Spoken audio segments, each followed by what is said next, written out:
नमस्कार दोस्तों आज के इस वीडियो में हम बात करने वाले हैं थोड़ी दिलचस्प सी बातें। यहाँ पर हम सीखेंगे कि कौन सा ज्योतिर्लिंग भगवान शिव का हमारी राशि से कनेक्टेड है। जी हाँ, शायद आप इससे पहले आपने कभी ऐसा नहीं सुना होगा, लेकिन आज हम जो बात करेंगे एस्ट्रोलॉजी, एस्ट्रोनॉमी और 12 ज्योतिर्लिंगों को कनेक्ट करके लॉजिक और फैक्ट्स के साथ आपको समझाने की कोशिश करेंगे कि किस तरह से आपकी राशि इशारा दे रही है हमेशा से कि वो एक ज्योतिर्लिंग जहां पर आपको लाइफ में एक बार ही सही पर विजिट जरूर करना चाहिए।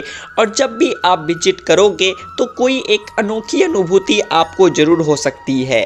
शायद ऑलरेडी आप में से कई सारे लोग विजिट कर चुके हो, तो आप कमेंट करके बताएंगे कि जब आप वहां पर विजिट करने गए थे उससे पहले और उस वक्त और उसके बाद की स्थिति आपकी कैसी थी।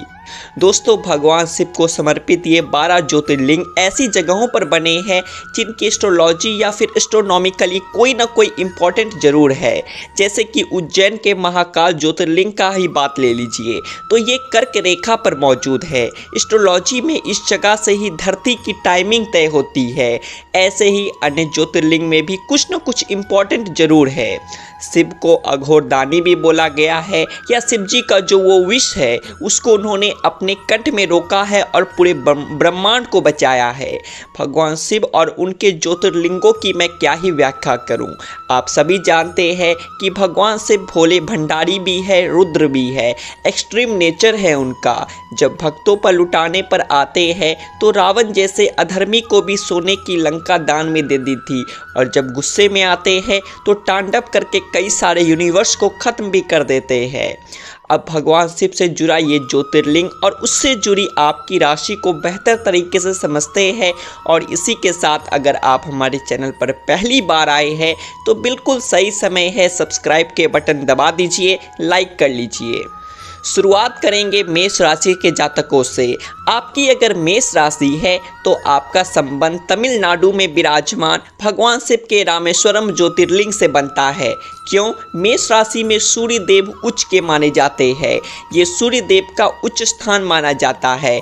सबसे ज़्यादा बेहतर सूर्य देव मेष राशि में परफॉर्म कर रहे हैं। सूर्य देव की कृपा से ही व्यक्ति को यश मिलता है, पद प्रतिष्ठा मिलती है, मान सम्मान मिलता है, ऊर्जा मिलती है, जीवन मिलता है। और भगवान श्री राम सूर्यवंशी थे। सूर्यवंशी भगवान श्री राम ने अपने वनवास के दौरान इस ज्योतिर्लिंग की स्थापना की थी। माना जाता है कि रामेश्वरम ज्योतिर्लिंग की पूजा करने से मेष राशि वालों के जीवन में सद्भाव और स्टेबिलिटी, स्थिरता आती है। तो इसीलिए अगर आपकी मेष राशि है तो आपको रामेश्वरम ज्योतिर्लिंग जरूर विजिट करना चाहिए। अब आगे बढ़ते हैं, बात करते हैं वृषभ राशि के जातकों से। वृषभ राशि के जातकों का संबंध गुजरात में स्थित सोमनाथ ज्योतिर्लिंग से माना जाता है। वृषभ राशि में चंद्रदेव उच्च के होते हैं। माना जाता है कि जब आप सोमनाथ विजिट करते हैं वृषभ राशि के जातक, तो आपको अच्छे स्वास्थ्य का वरदान मिलता है, आशीर्वाद मिलता है, और अभी से आपके जितने भी पाप थे वो भी कट जाते हैं। वृषभ राशि वालों को भगवान शिव का आशीर्वाद प्राप्त करने और अपना कल्याण करवाने के लिए लाइफ में कम से कम एक बार सोमनाथ ज्योतिर्लिंग जरूर जाना चाहिए और वहाँ पर भगवान शिव की पूजा जरूर करनी चाहिए। तो ये थी वृषभ राशि की बात। आगे बढ़ेंगे, बात करेंगे मिथुन राशि के जातकों के बारे में। मिथुन राशि का जो रूलिंग प्लैनेट है वह मरकरी है, यानी कि बुध द्वारा शासित मिथुन राशि का संबंध गुजरात के द्वारिका में स्थापित नागेश्वरम ज्योतिर्लिंग से है। नागेश्वर को नागों का राजा बोला गया है। नागेश्वर नागों का राजा है। यह ज्योतिर्लिंग राहु और नाग का प्रतिनिधित्व करता है। मिथुन राशि वालों को गेंदे यानी मैरीगोल्ड के फूल, समी के पत्तों और बेल पत्रों से नागेश्वर ज्योतिर्लिंग की पूजा और ध्यान करने की सलाह दी जाती है। इससे उनकी लाइफ में होने वाले सडन इवेंट्स कम या फिर बिल्कुल ही खत्म हो जाते हैं। अब आप मुझे कमेंट करके बताइएगा कि क्या आप इस ज्योतिर्लिंग में विजिट कर चुके हैं या फिर करने का प्लान बना रहे हैं। अब बात हो गई मिथुन राशि की। आगे बढ़ेंगे, कर्क राशि की बात करेंगे। कर्क राशि वालों का संबंध मध्य प्रदेश में नर्मदा नदी के बीच शिवपुरी नामक द्वीप पर बने ओमकारेश्वर ज्योतिर्लिंग से माना जाता है। ये ज्योतिर्लिंग ओम के नाद से उत्पन्न हुआ है ओमकारेश्वर में ओम शब्द इस ज्योतिर्लिंग की स्पिरिचुअल कैपेसिटी और नॉलेज को दिखाता है।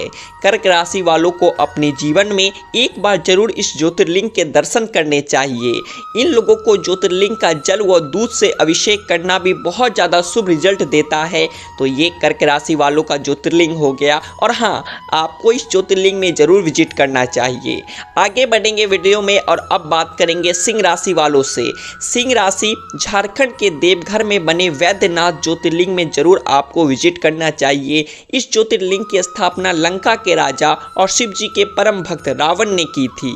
इस ज्योतिर्लिंग की पूजा करने से सिंह राशि वालों को स्वास्थ्य और व्यापार और साथ ही साथ वैवाहिक जीवन का पूर्ण रूप से सुख प्राप्त होता है। और किसी भी तरह की पावरफुल लोगों से अगर आपकी लड़ाई झगड़ा चल रहे हैं तो भी आपको वैद्यनाथ ज्योतिर्लिंग में जरूर विजिट करना चाहिए। संतान प्राप्ति में समस्या है सिंह राशि वालों, ये ज्योतिर्लिंग आपकी मनोकामना पूरी कर सकता है। तो अब सिंह राशि की भी बात हो गई। वीडियो में आगे बढ़ेंगे, बात करेंगे कन्या राशि के जातकों की। कन्या राशि के जातकों का संबंध आंध्र प्रदेश में श्री शैल पर्वत के शिखर पर बने मल्लिकार्जुन ज्योतिर्लिंग से माना गया है। बुध ग्रह कन्या राशि के उच्च होते हैं, जो स्पीच, वॉइस और एडुकेशन देने वाले एक ग्रह माने गए हैं। बेटी का सुख भी बुध ग्रह की वजह से ही आता है। कन्या राशि वालों को मल्लिकार्जुन ज्योतिर्लिंग में पूजा जरूर करनी चाहिए। इससे उन्हें लाइफ में लगभग हर एक एस्पेक्ट का, साथ ही साथ अगर आप किसी व्यापार से, बिजनेस से जुड़े हैं, उसका भी लाभ आपको शिव जी के आशीर्वाद से मिलता है। अब वीडियो में आगे बढ़ेंगे, तुला राशि के जातकों की बात करेंगे। तुला राशि के जातकों को उज्जैन में स्थित महाकालेश्वर ज्योतिर्लिंग को जरूर विजिट करना चाहिए। ये समय चलाने वाले शनि महाराज का स्थान माना जाता है और तुला राशि में शनि देव उच्च के होते हैं। इस ज्योतिर्लिंग की पूजा करने से तुला राशि वालों को अच्छा स्वास्थ्य मिलता है और अकाल मृत्यु या फिर अचानक से होने वाले सडन लॉस, इन सभी चीज़ों से रक्षा प्राप्त होती है। अब तुला राशि की भी बात हो गई, अब बात करते हैं वृश्चिक राशि के जातकों की। वृश्चिक राशि के जातकों, आपको महाराष्ट्र में बने कृष्णेश्वर ज्योतिर्लिंग में जरूर विजिट करना चाहिए। ये ज्योतिर्लिंग भोलेनाथ की परम भक्त रही खुष्मा की भक्ति का प्रतीक माना जाता है। कृष्णेश्वर ज्योतिर्लिंग का जो मुख है वो पूर्व की दिशा में आपको देखने को मिलेगा। इवन दोस्तों, ये भी माना जाता है कि ग्रहों के राजा सूर्य देव हर दिन इस ज्योतिर्लिंग की पूजा करते हैं। धर्म, अर्थ, काम, मोक्ष, इन सभी चीज़ों का ज्ञान प्राप्त होता है। आदि शंकराचार्य जी ने भी कहा था कि कलयुग में ज्योतिर्लिंग का स्मरण मात्र से रोग और दुख नाश हो जाते हैं। तो आपको इस ज्योतिर्लिंग में एक बार जरूर विजिट करना चाहिए। अब आगे बढ़ते हैं, बात करते हैं धनु राशि के जातकों से। धनु राशि के जातकों, अगर बात करें आपके ज्योतिर्लिंग की, तो उत्तर प्रदेश के वाराणसी में विराजमान स्वयंभू ज्योतिर्लिंग काशी विश्वनाथ जी आपके हैं।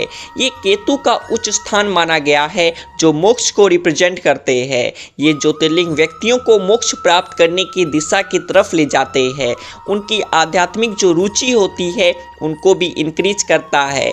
धनु राशि वालों को जीवन में कम से कम एक बार काशी विश्वनाथ में जरूर विजिट करना चाहिए। वीडियो में आगे बढ़ेंगे, मकर राशि की बात करेंगे। मकर राशि के जातक, आपका संबंध महाराष्ट्र के पुणे इलाके में भीमा शंकर ज्योतिर्लिंग से माना गया है।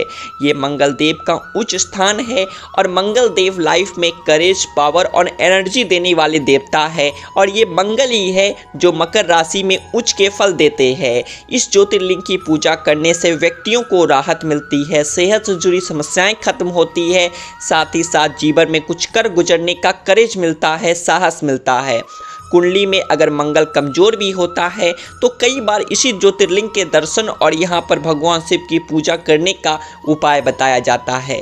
वीडियो में आगे बात करेंगे हमारी प्यारी कुंभ राशि के बारे में। कुंभ राशि के जातकों, आपका संबंध उत्तराखंड के बाबा केदारनाथ ज्योतिर्लिंग से बनता है।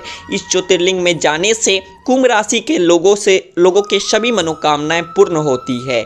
इनकी पूजा करने से कुंभ राशि वालों के जीवन में अंधकार और दुविधा का भी अंत होता है। इसके साथ ही साथ केदारनाथ ज्योतिर्लिंग का ध्यान और पूजन करने से आध्यात्मिक विकास और समृद्धि का आशीर्वाद भी मिलता है। चलिए अब बात करते हैं मीन राशि वालों से। मीन राशि के जातकों का संबंध महाराष्ट्र के नासिक के त्र्यंबकेश्वर ज्योतिर्लिंग से माना गया है। मीन राशि में शुक्र महाराज उच्च के हो जाते हैं, एक्सॉल्टेड हो जाते हैं और शुक्र जीवन में कंफर्ट लग्जरी को रिप्रेजेंट करता है। ऐसा माना जाता है कि जब त्र्यंबकेश्वर ज्योतिर्लिंग में पूजा करते हैं तो व्यक्ति में लग्जरी और कंफर्ट इंक्रीज होता है। इवन अगर आपकी कुंडली में छठे भाव में शुक्र है या फिर कन्या राशि में शुक्र बैठा है तब भी आपको त्र्यंबकेश्वर ज्योतिर्लिंग में जरूर जाना चाहिए और पूजा करनी चाहिए। देखिए, ज्योतिर्लिंग का राशि से ये कनेक्शन, कई लोग इसे नहीं भी मान सकते हैं, कोई बात नहीं, आप जिस भी ज्योतिर्लिंग में जाना चाहे। कई सारे लोग तो 12 के 12 ज्योतिर्लिंग में विजिट करते हैं, वो अपनी लाइफ में ऐसा एक एम ही बना लेते हैं। आपको विजिट करना भी चाहिए। जितने भी हमारे स्पिरिचुअल प्लेसेस है, हिस्टोरिकल प्लेसेस है, यहाँ पर विजिट करना चाहिए। आपको एक अलग तरह की अनुभूति होती है और सच्चे मन से की गई पूजा कभी विफल नहीं जाती, कभी खाली नहीं जाती। बोलिए भगवान शिव शंभू की जय।